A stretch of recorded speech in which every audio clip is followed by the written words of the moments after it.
All right, strap in, get your snacks. Put your phone face down for once in your life, because what I'm about to tell you is the story of Kayla Mercer, 20 years old, from Portland, Oregon, and her absolutely unhinged, completely unasked for field trip to one of the most catastrophic moments in human history. I'm not going to sugarcoat this. I'm not going to be gentle. I have 3 kids, a mortgage, a bad knee, and exactly 0 patience left for a generation that thinks having a hard day means the Starbucks app was down during the commute. So sit down. Let's talk about what real suffering looks like, and let's watch Kayla figure it out the hard way. First, let me paint you a picture of Kayla's life before the universe decided to personally intervene. Kayla Mercer wakes up every day in a queen-size bed with a weighted blanket she bought because a podcast told her it would regulate her nervous system. In a bedroom that has more lighting options than most professional photography studios. There's the LED strip behind the shelves, color-coded to match her mood. There's the ring light by the window for content. There's the soft, warm lamp for the aesthetic nighttime shots. The overhead light has not been turned on since 2002 because Kayla decided overhead lighting is aggressive and gives off wrong energy. This is a real thing she said, out loud, to another human being. The shelves are the main event. 43 pairs of sneakers, each in its original box. Each box facing outward so the label is visible. Each pair sitting on a small acrylic riser like they're in a museum. And they are, kind of, because Kayla treats them like artifacts. There's the Nike Air Dunk Low in Panda colorway she waited in a virtual queue for 4 hours to cop. There's the New Balance 550 in a collaboration with a Brooklyn bakery that only made 800 pairs, and somehow she got one and she will never shut up about it. There's the Off-White Air Force One she bought on StockX for $430, which is $430 more than anyone should pay for shoes that will never touch concrete. She has a spreadsheet. A color-coded spreadsheet that tracks purchase price, current resale value, condition grade, and a column she labeled emotional significance, which is genuinely the funniest thing I've ever seen in my life. Every morning, Kayla checks 3 things before she gets out of bed: the SNKRS app, the StockX market data, and her TikTok notifications, in that order. Her breakfast is a matcha latte she makes herself with ceremonial grade matcha from a Japanese brand she found through an influencer she follows, oat milk from the specific brand that froths correctly, and a bamboo whisk she hand washes every time like it's made of crystal. This takes 25 minutes. She does not eat solid food until noon, because she read something about intermittent fasting and decided to implement it without understanding what it actually does, which means she's just not eating breakfast and calling it a lifestyle. She has never had a 9-to-5 job. She has had a Depop store, a TikTok shop affiliate account, a brief and chaotic era of reselling sneakers on GOAT that ended when she accidentally shipped the wrong pair and had to eat a $200 loss. And currently, she describes her occupation as content and curation, which means she posts photos of her sneaker wall with captions like, "The collection doesn't own you, you own the collection." And people engage with it unironically. She has 11,000 followers. She talks about them like they're shareholders. Now, it is a Friday morning in October. Portland is doing its thing, which means it's gray and damp and the whole city smells like coffee in mild existential dread. Kayla is in bed, which is where she always is at 10:15 in the morning, and she has just received a package. The package contains a pair of New Balance 960 in a colorway that dropped 3 days ago and sold out in 40 seconds. And she got them because she set 17 alarms and used 2 different browsers and a bot-adjacent browser extension that she paid $30 a month for, which she considers a business expense. She opens the box with the energy of someone defusing a bomb. She removes the tissue paper in layers. She lifts the sneaker out and holds it up to the window like Simba being presented to the Pride Lands. They are white, mostly white with a little gray and a little cream.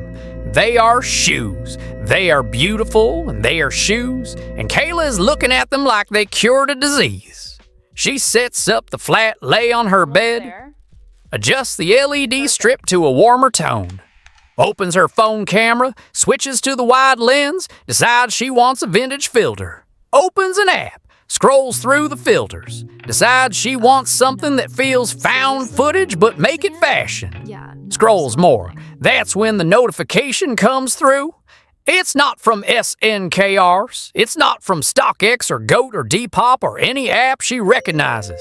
The icon is a tiny golden hourglass, which immediately makes Kayla think it's some kind of new streetwear brand app, and she feels a little pang of FOMO. The notification text reads, "Your next drop is live. Tap to claim." And look, I want you to understand something about the sneakerhead brain. It does not process tap to claim with suspicion. It does not ask questions. It does not apply critical thinking. The words drop and claim trigger something so deep and Pavlovian in a sneakerhead's nervous system that rational thought simply logs off. Kayla tapped that notification before she finished reading the full sentence. She tapped it with the speed and precision of someone who has been training for exactly this moment her entire adult life. The hourglass icon spun. The screen went white. The weighted blanket, the LED strips, the 43 pairs of Snickers on their acrylic risers, the bamboo whisk drying on the kitchen counter, all of it ceased to exist for Kayla Mercer. And then the smell hit her. Let me tell you about the smells, because this is where I need you to really engage your imagination. Because nothing in Kayla's 20 years of life on this planet had prepared her nose for what London in 1665 smelled like.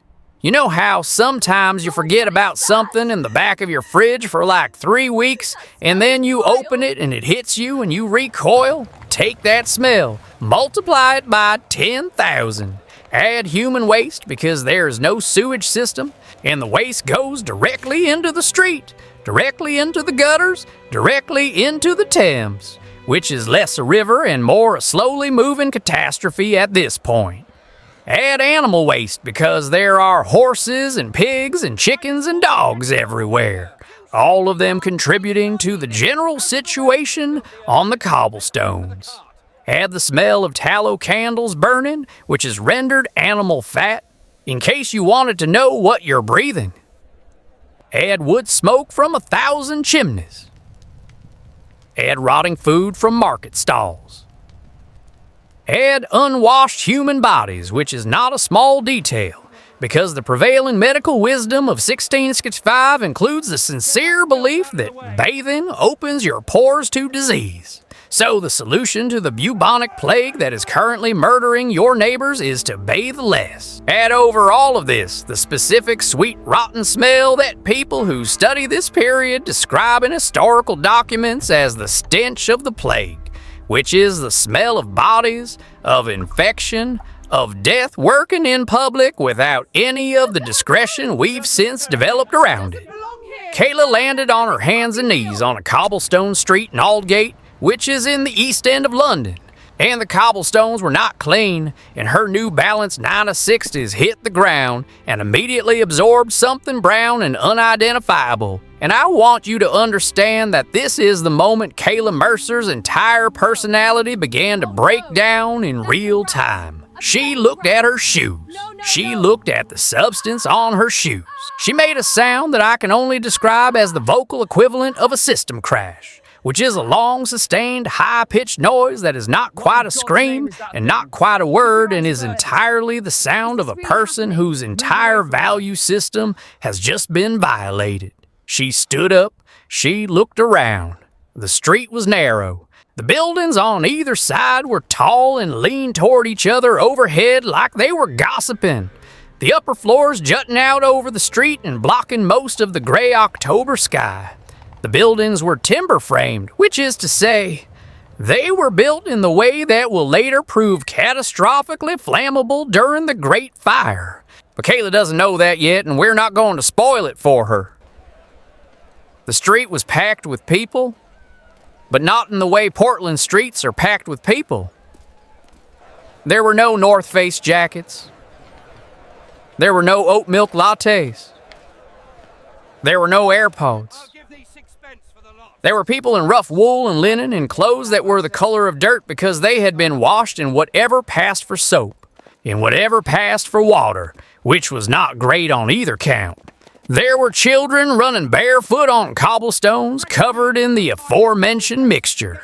There were merchants at stalls selling things that smelled bad. There was a man pushing a cart and ringing a bell and shouting something that Kayla couldn't quite parse because the accent was so thick and the English so old that it barely registered as the same language. She looked at her phone. No signal. Obviously no signal. She looked at the battery percentage, 41%. She made a mental note to find a charger, which is exactly the kind of thought that tells you everything you need to know about where Kayla's head was at in this moment. She was standing in London in 1665, surrounded by people actively dying of bubonic plague, and her first instinct was to locate an electrical outlet. I raised my kids better than this, and I don't even know this girl. She tried to speak to a woman passing by. Excuse me. Hi, sorry, can you tell me where I am? Like, what city is this? The woman looked at Kayla's outfit, the cropped hoodie, the joggers, the now defiled New Balance 9060s, with the expression of someone encountering a creature they cannot classify, muttered something under her breath, and moved away quickly. This happened 3 more times. A man in a dark coat and wide hat stopped long enough to stare at her hair, which Kayla had styled in space buns that morning, then crossed himself and walked faster. Kayla, to her credit, was beginning to understand that something was very wrong. The timeline of her comprehension went roughly like this. Something is off. This is a very committed historical district or something. Wait. These people smell genuinely terrible. Wait, there are no cars. Wait, that man is wearing what I think are actual wooden-soled shoes. Wait. It was the cart that completed the picture. It came slowly around the corner, pulled by a horse that had the aura of an animal that had seen too much, driven by a man with a cloth tied over his face. The cart was full of bodies, not props. Not a Halloween installation, bodies stacked with the efficient grimness of people who had been doing this work for months and had learned to do it without falling apart, because falling apart was a luxury the living in London in 1665 could not afford. A man walking alongside the cart rang a bell. His voice was flat with exhaustion. Bring out your dead, not as a joke, as logistics. Kayla Mercer, sneakerhead, content creator, 20 years old, from Portland, Oregon, looked at that cart, and something in her brain finally connected the dots, and she sat down on a doorstep that she should absolutely not have sat on and put her face in her hands.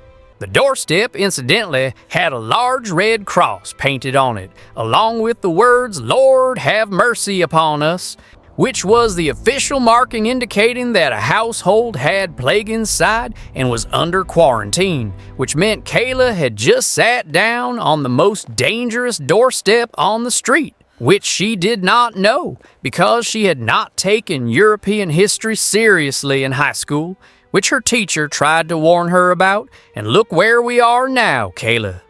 Here is what Kayla did not know. Because she was too busy curating her sneaker collection to pay attention to the 17th century. The Great Plague of London killed roughly 100,000 people in the city, which was somewhere between 15 and 25% of the total population. It was the last major outbreak of bubonic plague in England, caused by the bacterium Yersinia pestis. transmitted primarily through the bites of fleas that lived on rats, though also through direct contact with infected tissue and respiratory droplets, which made London in 1665 a city with a rat population that dwarfed the human one, with open sewers with no understanding of germ theory, with people packed into housing that would make a modern fire inspector physically weep. Essentially the perfect environment for a plague to become an extinction-level event for an entire city. The symptoms progressed fast and ugly. First a fever, then the swollen lymph nodes, the buboes, which gave the disease its name, appearing in the groin, armpits, or neck, growing to the size of an apple in some cases, hot and hard and agonizing, and then internal bleeding, and then in roughly 60 to 90% of untreated cases, death usually within a week of the first symptoms. The treatments available in 1665 included bleeding the patient, applying dead pigeons to the buboes to draw out the poison, rubbing butter and onions on the swellings, and a preparation involving dried toads, which I want to be very clear did not work, and which the doctors of the time genuinely believed might work, because they had no idea what was causing the disease and were operating on a medical framework built from guesswork and desperation. The doctors who did go near plague patients wore what has since become one of the most iconic silhouettes in medical history, the plague doctor suit.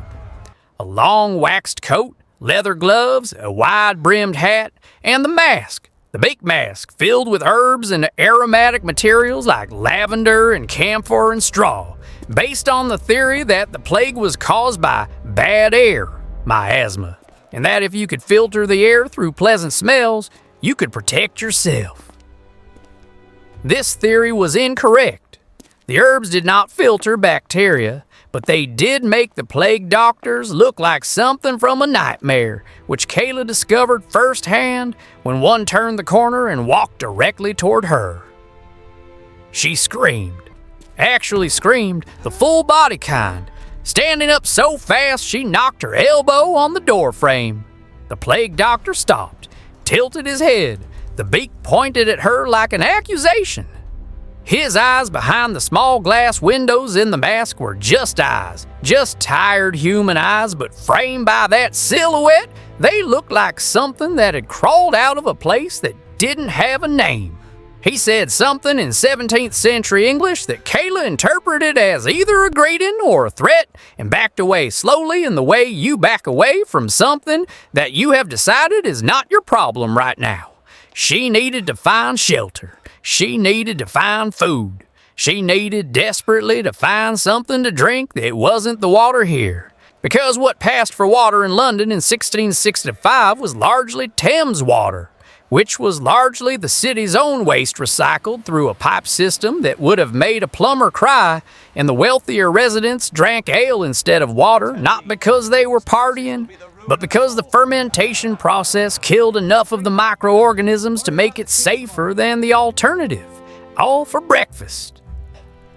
Ale for lunch. Ale for dinner. Small ale, low alcohol, murky warm. Served in a clay cup that had been wiped clean with a rag that had been used to wipe a lot of other things. This was the beverage situation in 1665 London, and Kayla was going to have to deal with it. And I want to take a moment to appreciate that this girl has a dedicated section in her pantry for her different varieties of sparkling water. She found a woman named Goody Marsh, not her actual name, just what everyone called her.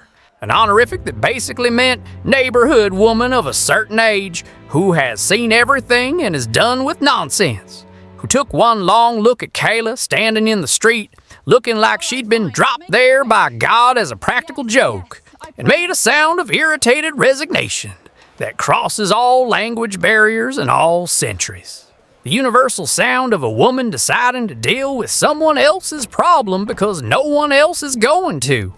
She waved Kayla into her house, which was one room, shared with 3 children, a husband who was working, and a dog who was not working, but was contributing to the smell. The house was dark. There was a hearth with a fire that was both the heating and the cooking and the only light source after sundown. The floor was packed earth, covered in rushes, dried reeds, which served as the carpet, and which were supposed to be changed periodically, but had clearly not been changed recently, and had accumulated in their matted depths a record of every spill and every passing animal and every dropped piece of food from the past several months. The ceiling was low enough that Kayla could have touched it flat-footed. There were 2 beds for 6 people. One of the children was coughing. Kayla looked at the coughing child and then looked at Goody Marsh with an expression that was trying to ask, "Is that the plague?" without saying the words out loud. And Goody Marsh correctly interpreted this expression and shook her head slightly, which either meant, "No, it's not the plague, it's just a cough," or "I don't know, we don't ask anymore." And either way, Kayla had to make peace with it because her options were this house or the street with the dead cart. She sat in the corner on a stool that was 3 pieces of wood held together by hope, and she looked at her phone, and she had 37% battery now, and she took a photo of the room. And then she looked at the photo, and then looked at the room, and something behind her eyes adjusted, some internal camera recalibration. And she put the phone in her pocket. Dinner was pottage. Let me explain pottage to you, because pottage is what happens when you put everything available into a pot of water over a fire and leave it there until it's technically food. In Goody Marsh's household in October 1665, pottage consisted of water, some dried peas, a bit of onion, and something Kayla decided not to identify that floated on top in a way that suggested it had once been animal and was now philosophy. The bread served alongside it was coarse and dark and heavy, made from rye and barley because wheat was expensive, and it had the texture of something that was designed to be filling rather than enjoyable, and it achieved that goal. There was no seasoning, there was no olive oil, there was no good salt from a specialty shop in the Pearl District.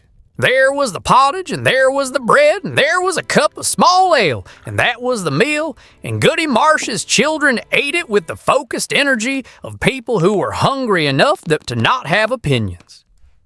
Kayla ate 3 bites of pottage and then stopped. She drank all of the ale, mostly because her mouth was dry and the water option had been explained to her through gestures when she pointed at the bucket in the corner. She ate the bread, which sat in her stomach like a decision she couldn't take back.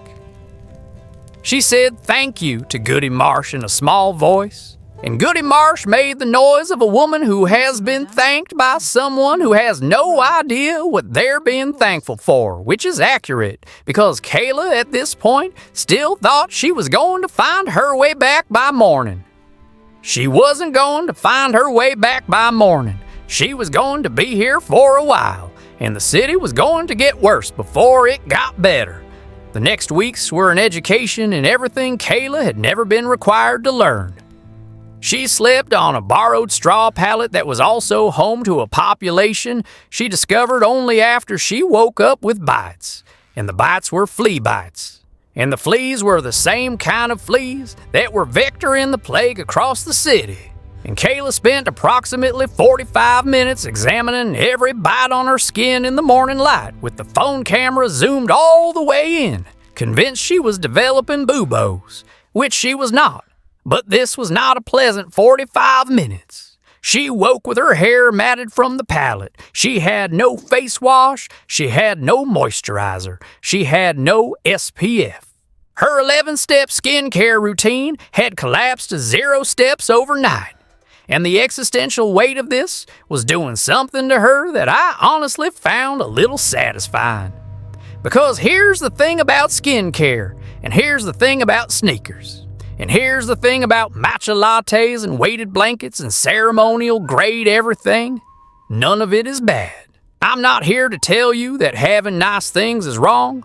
I'm here to tell you that when the baseline of your entire personality is the acquisition and maintenance of luxury comfort, you are not actually prepared for a world that doesn't provide it. And the world, historically speaking, has never been required to provide it. The world in 1665 was not interested in Kayla's preferences. The world in 1665 was interested in survival at the most literal level, which meant eating enough to not die today, avoiding the plague, and getting through another week. And if you managed all three, you had won. And you went to sleep on your flea-infested pallet, and you did it again tomorrow. She tried to help Goody Marsh. The helping was difficult because Kayla had no skills that translated. She could not cook over a hearth fire, which is not like cooking on a stove, which is not like ordering from DoorDash, which is the only food production method Kayla had mastered. She burned the pottage once and was banned from the hearth after that.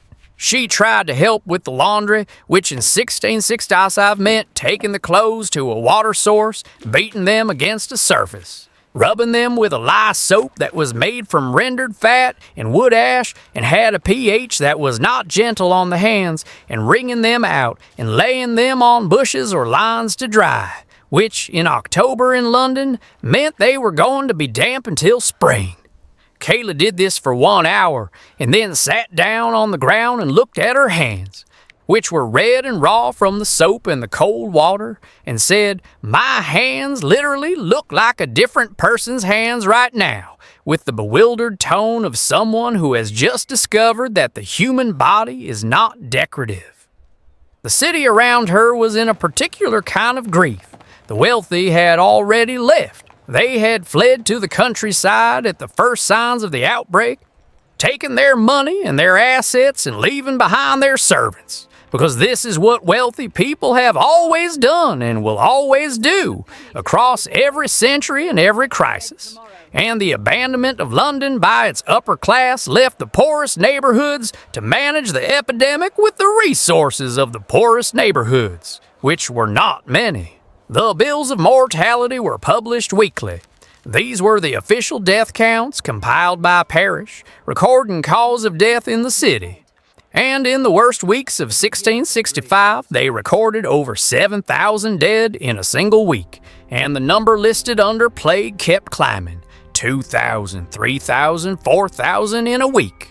And this was during a time when the total population of London was estimated at around 460,000 people. So do that math, because it is a math that does not feel real, and that Kayla did not do because she never paid attention in statistics either. She started to understand things without wanting to. She understood that the red crosses on doors were not symbols or aesthetics, but quarantine markers, meaning that the family inside had been sealed in, sometimes literally the door nailed shut from outside, and that a watchman would be posted to ensure no one entered or left, and that the food was left outside by a designated parish worker, and that the family inside had two options: recover or not, and that the not was the more common outcome. She understood that the dead cart came every morning and sometimes twice on bad days, and that the drivers did not stop to grieve because grief was a weight you could not carry if you wanted to keep moving, and that the plague pits outside the city were being filled at a rate that had begun to concern even the men doing the filling. She understood that the medicine here would kill you faster than the disease in some cases, and that the doctors, the real physicians, not the plague doctors in the beak masks, who are often not trained physicians at all, but just men in protective gear, often just advise prayer, because prayer was the only recommendation they had that was not likely to make things significantly worse. Her phone hit 15% battery. She spent an embarrassing amount of time considering which photos she would delete to preserve storage space, before remembering that storage space was irrelevant because there was no Wi-Fi and no cloud backup and no charging. She took no more photos after that. She kept the phone for the flashlight function, which she used only when absolutely necessary, and for the timer function, which she used to track the days, and for the notes app, where she started writing things down in a way that she would later describe, if she made it back, as journaling.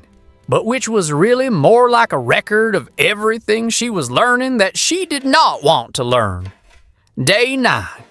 She learned to bank the fire at night so the coals stayed alive until morning. Because if the fire went out completely, you lost your heat source, and your cooking source, and your light source, and you were in very serious trouble. And relighting it required a flint and steel and a patience that did not come naturally, but that she was developing through necessity. Day 12. She learned to identify the early symptoms of plague, not from a medical professional, but from Goody Marsh, who listed them in a flat, practical voice. Fever, headache, the vomiting, the swollen nose. She learned this the way you learn something you desperately wish you didn't need to know. Day 15. One of Goody Marsh's neighbors was taken. The cross went on the door. The watchman arrived. Kayla watched from the window and did not say anything because there was nothing to say. And then in early September of 1666, because time moves differently when you have no Netflix and no social media and your entertainment is surviving, London gave Kayla its second punch. It started in a bakery on Pudding Lane. She smelled it before she saw it. Not the plague smell, not the city waste smell, but something different. Cleaner in a way, sharper. The smell of wood burning at scale. Of something consuming itself enthusiastically. It started before dawn. By the time the sun would have risen, the glow to the east was not the sun. Goody Marsh woke before anyone and went to the door and came back with one word. Fire. Not there's a small fire somewhere. The way she said it was the way you say a word that has become bigger than itself. Fire. The Great Fire of London started on September 2nd, 1666, and burned for 4 days, and consumed an estimated 13,200 houses across 473 acres of the city. It destroyed 89 churches, including the old St. Paul's Cathedral. It left roughly 100,000 people homeless. The firefighting technology of the era consisted primarily of leather buckets passed in chains from water sources to the fire, fire hooks to pull down burning buildings and create fire breaks, and eventually gunpowder to demolish structures ahead of the fire to deny it fuel, which worked better, but also destroyed everything within the demolition radius. The fire moved faster than any of this. The summer had been dry and the wind was blowing from the east, and the city was built of wood and pitch, and the narrow streets created wind tunnels that fed the fire like a bellows. And the Thames, the great river that was the city's life, and also its main waste receptacle, was too far from most of the burning to help. Kayla ran, everyone ran. The streets that had been navigable were suddenly rivers of people moving west, carrying what they could. Which for most people meant almost nothing, because most people in Aldgate in 1666 did not own things that were worth carrying. The wealthy hired carts. The carts were stuck in the crowds. The river was full of boats taking people and their possessions out of the city, and the watermen tripled their prices because crisis and commerce have always moved together in every century without exception. The sky to the east was orange, not sunset orange, emergency orange. The specific shade of orange that means something large and irreplaceable is ending. Kayla had the New Balance 9060s. They were not white anymore. They had not been white for some time. But she was wearing them, and as she ran with the crowd west along the river, dodging people and carts and livestock being driven ahead of the fire, she thought, and I know this because it would be exactly what I would be thinking if I were 20 years old and this was the thing I had built my identity around. She thought about the 43 pairs on the acrylic risers in the Portland apartment, and she thought about the StockX spreadsheet, and she thought about the column labeled emotional significance, and she thought, maybe for the first time with real weight behind it, about what significance actually meant. She spent the 4 days of the fire on the banks of the Thames west of the city, in a field that was filling with refugees with Goody Marsh and the children, sleeping under a wagon that belonged to a merchant who had abandoned it when one of his horses went lame. It rained on the 3rd day, lightly, which helped, The fire burned east to west and mostly missed the part of the city they had been in, which was either luck or the wind or both. When they walked back in on the 5th day, through streets that were ash and rubble where buildings had been, past chimneys standing alone in the ruins like monuments, past St. Paul's still smoking, past the smell of burned everything that would hang over London for weeks, Kayla did not take her phone out. She did not attempt to document it. She just walked through it and looked at it and carried it. 3 days after the fire, she woke up on the straw pallet in the still-standing house on the still-standing street and found the golden hourglass app had reappeared on her phone. 1% battery. The notification read the same. Your next drop is live. Tap to claim. She looked at it for a long moment. Then she tapped it because of course she did. She's 20. She's not a monk. She landed back in Portland with 63% of a matcha latte still in the cup on her bedside table. The flat lay she'd been setting up still spread on the bed. The New Balance 960s on her feet, destroyed. She stood in the middle of her bedroom with the LED lights and the acrylic risers and the 43 pairs, and she breathed the clean, filtered HEPA air for a while without moving. She did not immediately update her StockX spreadsheet. She did not post the flat lay photo. She sat on the edge of the bed and she looked at the ruined shoes, and she thought about Goody Marsh, who is not in any historical record because most people never are, who fed a confused stranger from Portland during a plague and a fire without being asked and without expecting anything back. Who said goodbye when Kayla left with the exact same expression she wore for everything? The expression of someone who had learned to hold everything loosely because holding tight to things in 1665 London was a recipe for constant heartbreak. Look, here is the lesson. I'm not going to dress it up because I am too old and too tired to dress things up. The lesson is not sell your sneakers and live simply. The lesson is not Gen Z bad, history good. Nay, the lesson is that the floor of human experience, the actual floor, the place where there is no app and no delivery and no filter and no climate control, is harder and more real and more demanding than anything Kayla had ever been asked to bring herself to. And she brought herself to it, badly at first, awkwardly, with a lot of sounds that should not be made in public. But she brought herself to it and she stayed brought. And she came back different in the specific way that people come back different when the world shows them something they cannot undo seeing. She still collects sneakers. I'm not going to pretend she threw them all away. She's 20. Give her some time. But she eats breakfast now. Real breakfast. And she changed her StockX spreadsheet. And in the column that used to say emotional significance, she wrote something new. She wrote, remind yourself it's just shoes, which is not the most profound epiphany in human history. But for a sneakerhead from Portland who survived the Great Plague of London and the Great Fire, I think it counts for something. Rest in peace to everyone who didn't make it back. And remember, the next time your app crashes or your order is delayed or the Wi-Fi goes down, you are living through the best material conditions any human being has ever experienced in the entire history of this species. You have clean water from a tap. You have medicine that works. You have floors that are not made of dirt and rushes.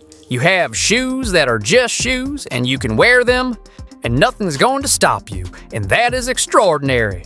And I need you to understand that, and I need you to stop complaining about the Starbucks app. That's all. Go touch grass. Washed, clean, flea-free grass. You're lucky it exists.